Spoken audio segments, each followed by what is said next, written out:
আজকে নন্দীগ্রাম ২ নম্বর ব্লকে প্রচার চলাকালীন টাকাপুরা বেসিক স্কুলের যে মোড়, সেখানে যখন আমরা প্রচার কাজ করছি, সেখানে প্রচুর মা বোনেরা তারা এগিয়ে এসে আমাদের সাথে যখন করমর্দন করছেন, আমরা যখন জনসংযোগ করছি, কাতারে কাতারে মানুষ যখন বাড়ি থেকে বেরিয়ে এসে সমর্থন জানাচ্ছেন, সেই সময় কিছু বিজেপি আশ্রিত দুষ্কৃতী তারা এগিয়ে এসে আমাদের প্রচার কাজ বারবার আটকানোর চেষ্টা করে, আমাদের কমরেডদেরকে গালিগালাজ করে, এমনকি আমি প্রার্থী আমাকে পর্যন্ত গালিগালাজ করে দূর থেকে তারা প্রচার কার্য আটকাতে চায়।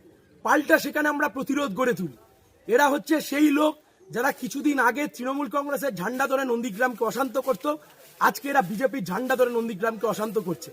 নির্বাচন কমিশনের দৃষ্টি আকর্ষণ করব যে নির্বাচন কমিশন এই মুহূর্তে গোটাটাকে হ্যান্ডেল করছেন, কিভাবে এই সমস্ত মোস্তানরা এখানে এই সমস্ত গুন্ডামি করার চেষ্টা করছে। পাল্টা প্রতিরোধ আমরাও করেছি। খবরদারের জন্য